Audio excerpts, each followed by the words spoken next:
Beta blocker side effects. Pneumonic, bad for heart. B represents bradycardia. A represents asthma exacerbation. D represents depression. F represents fatigue. O represents orthostatic hypotension. R represents respiratory depression. H represents heart block or atrioventricular block. E represents erectile dysfunction. A represents anxiety, especially withdrawal. R represents Raynaud's phenomenon. T represents ታይርድነስ። ሁለተኛ ደግሞ ቤታ ብሎከር የሚያመጣቸው ሳይድ ኢፌክቶች ናቸው። ከነምስት እንግዲህ አንደኛው ብራዲካርዲያ ነው ብለናል። ይሄኛው ማለት የልብ ምታችን በጣም ዝቅ ሲል ነው። ሁለተኛ ደግሞ አስም ታማሚዎች ላይ ሊያበብስ ይችላል። ይሄኛው በስፔሻሊ ነን ሰሌክቲቭ ቤታ ብሎከርስ የምንላቸው። ሌላኛው ደግሞ ዲፕሬሽን ሊመጣ ይችላል። ድካም፣ ኦርቶስታቲክ ሃይፖቴንሽን፣ አንድ ሰው ተቀምጦ ቆይቶ ሲነሳ የማዞር ስሜት ሊኖረው፣ ይሄኛውም ኦርቶስታቲክ ሃይፖቴንሽን ለዋለ ማለት ነው። ሌላኛው እንግዲህ ሪስፓራቶሪ ዲፕሬሽን ነው። ይሄኛውም ቅድም እንዳልነው በተለይ ስፔሻሊ ቤታ ቱ ብሎከርስ የምንላቸው የሚያመጣሉ።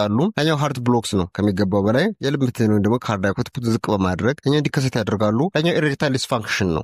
ኛውም ሲኤንኤስ ላይ በሚያሳዩት ኢፌክት ኛው ሊከሰት ይችላል። ኛው መድኃኒቱ በሚቋረጥበት ጊዜ ጭንቀት ሶሚና ምላቸው ሊከሰቱ ይችላሉ። ላኛው ራይናውድስ ፌኖሜኖን የምንለው ነው። ስሞል አርተሪዎችን ኮንስትሪክት በማድረግ የሚከሰት ነው። ላኛው ታይሮይድነስ ነው። ኛውም እንደዚሁ ድካም ያመጣሉ ማለት ነው። እነዚህ ቤታ ብሎከር የሚያመጧቸው የጎንዮሽ ጉዳቶች ናቸው።